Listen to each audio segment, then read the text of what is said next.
Our new topic is solid. What is solid state?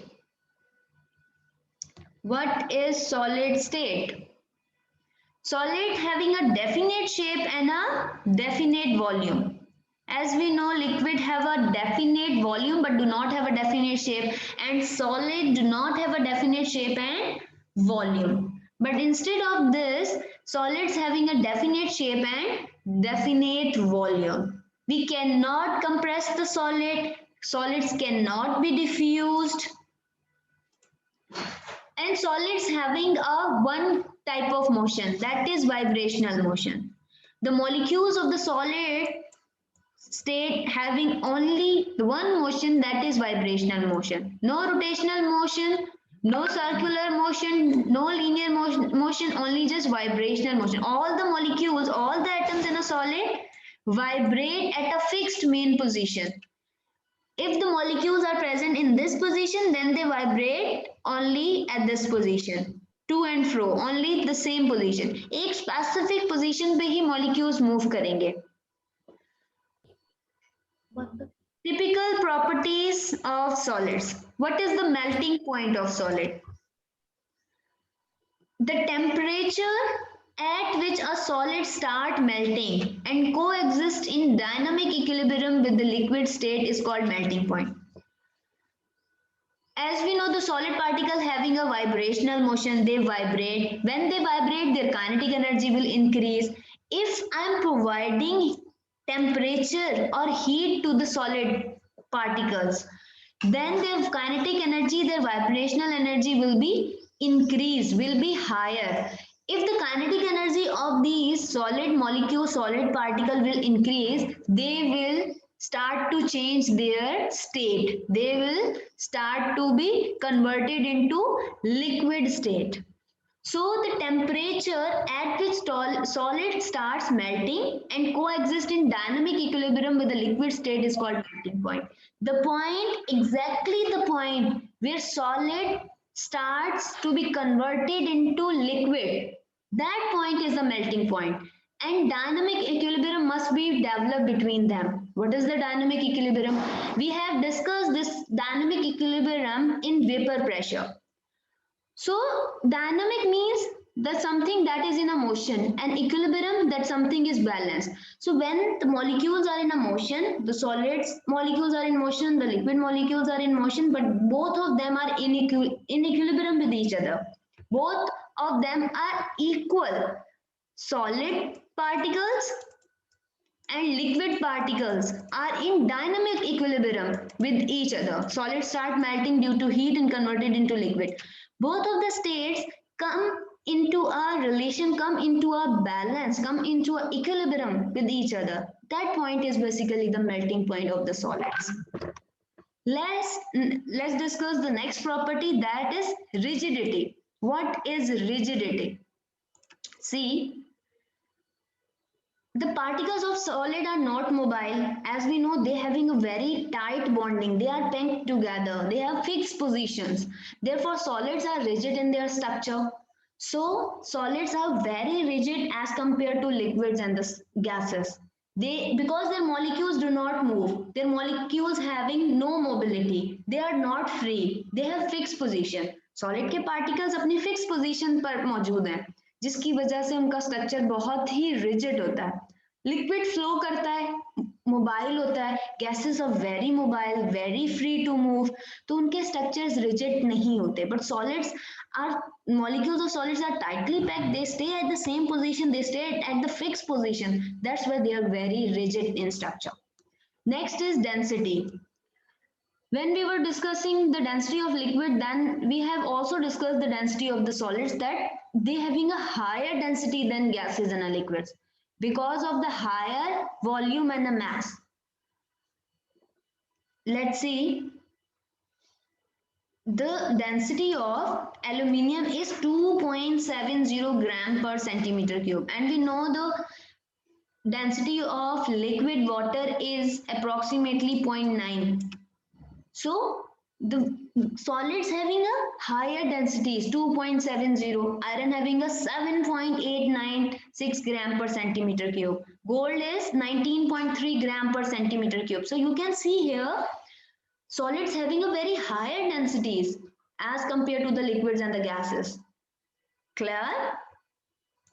Because of the space problem, there is no space between the particles of the solid. Here you can see solid particles are very tightly packed. There is no gap between the solid.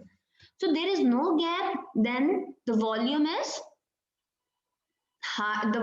lesser and the density is higher. Their mass is higher because there is no gap between the molecules. So if you are going to weigh this, that will be higher mass.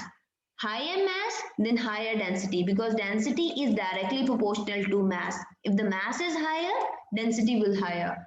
And density is inversely proportional to volume. If the volume is less, the density will be higher. So at a very less volume, the mass of the solids are greater. Due to this, the density is higher.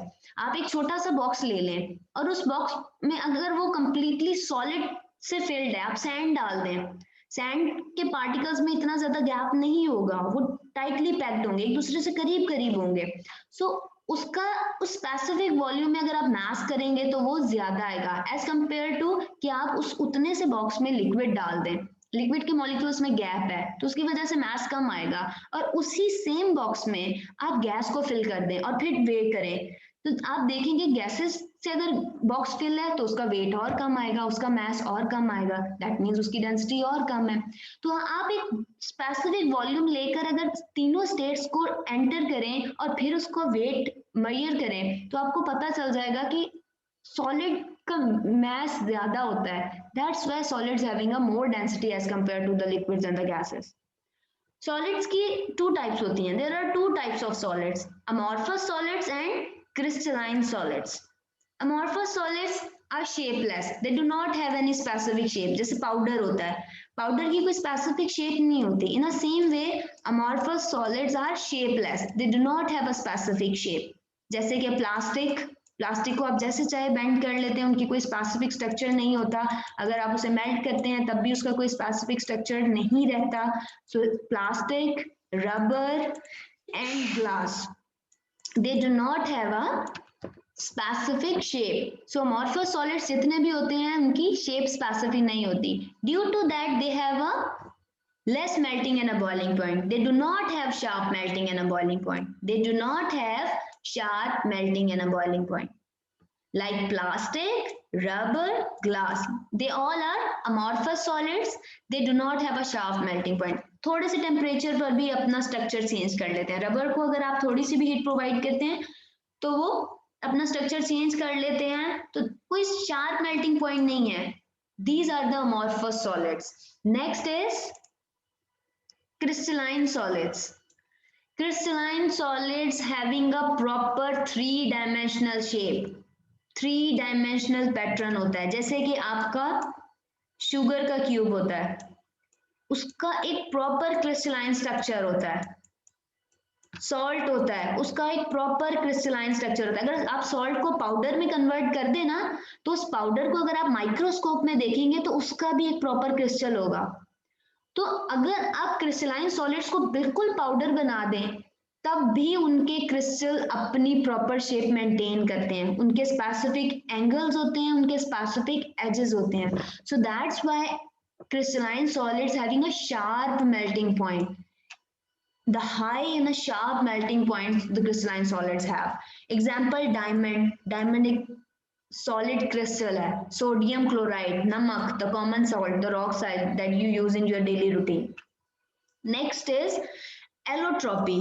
अब solid में हमने discuss किया उसकी 3 properties को, melting point, rigidity, density. उसके बाद हमने solids की 2 टाइप्स देखी, amorphous solids and then crystalline solid. Now we are going to discuss the property of solids, that is allotropy. What is this allotropy? The existence of an element in more than one forms. एक form से ज्यादा forms में solid exist करता है तो उसे कहते हैं एलोट्रॉपी. कार्बन, पता है आपको, आपकी पेंसिल का जो लेड होता है वो कार्बन का बना हुआ है. कार्बन, डायमंड का पता है आपको, diamond is also a carbon. तो ये एक दूसरे के एलोट्रॉप्स हैं कि कार्बन ही का स्ट्रक्चर है पेंसिल के सिक्के में, उसकी लेड में, उस ग्रेफाइट में, डायमंड में भी कार्बन का ही स्ट्रक्चर है, both having a carbon structure, carbon के एटम्स आपस में अटैच हैं, लेकिन देखने में कितने डिफरेंट है। So the existence of an element in more than one form in same physical state is called allotrope। कि एक से ज्यादा स्टेट में पाए जाएं हैं कार्बन के स्ट्रक्चर्स बट आपको एक से ज्यादा फॉर्म्स में मिले, that is called as allotropy. Element exist in a more than one form is basically the allotropy. Oxygen gas, as you know this O2, ozone के बारे में पता है, O3, ओजोन लेयर जो आपकी पूरी अर्थ को सराउंड किए हुए है, आपको अल्ट्रावायलेट रेज से प्रोटेक्ट करती है ozone layer. So these both are allotropes of each other, ये एक दूसरे के एलोट्रॉप्स हैं। उसके अलावा हमारे पास सल्फर की एग्जांपल है, sulphur 8, these are the allotropes of, इसकी अगर हम रोम्बिक और मोनोक्लिनिक फॉर्म की बात करें तो rhombic and monoclinic forms are allotrope of each other. उन दोनों की फिजिकल स्टेट्स जो हैं वो डिफरेंट होंगी, फिजिकल प्रॉपर्टीज डिफरेंट होंगी, बट मैं इन दोनों का जब केमिकल रिएक्शन करूंगी they will do the same type of chemical reaction. Rhombic sulphur and monoclinic sulphur दोनों का सेम केमिकल रिएक्शन होगा, पर देखने में आपको रोम्बिक सल्फर का स्ट्रक्चर कुछ डिफरेंट लगेगा और मोनोक्लिनिक का स्ट्रक्चर कुछ डिफरेंट लगेगा।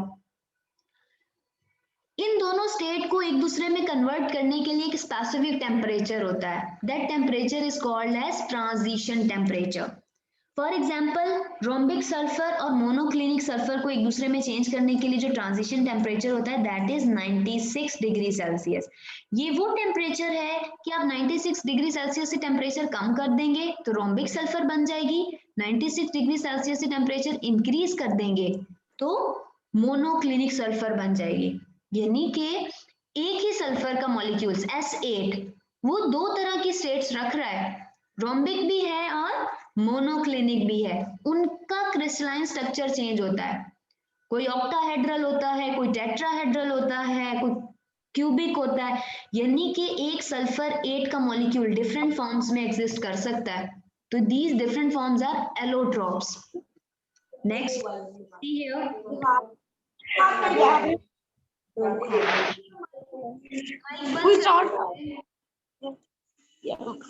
मुझे पता है।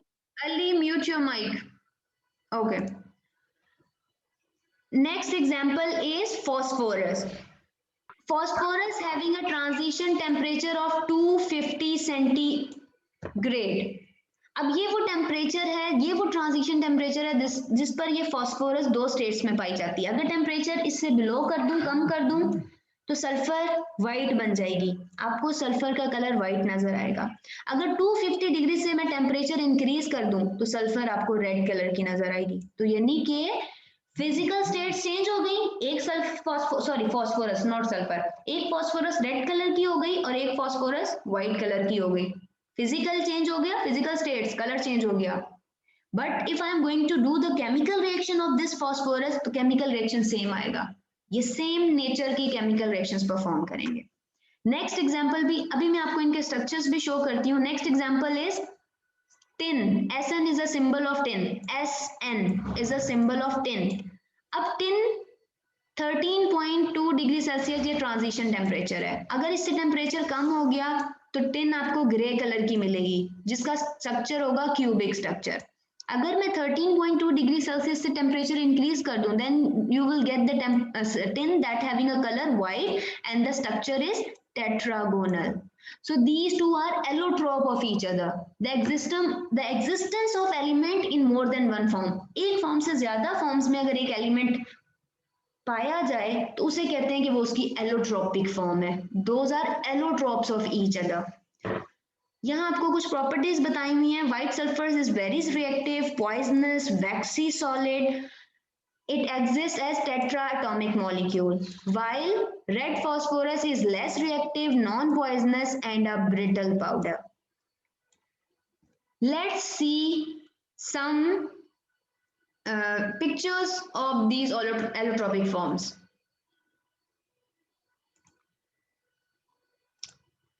Okay, look at here. Allotropic forms of sulfur. As I told you, sulfur 8 having different allotropic form. Here you can see the rhombic sulfur. Rhombic sulfur का octahedral shape होती है. And here you can see the monoclinic sulfur. आप देख सकते हैं monoclinic sulfur की needle जैसी shape है.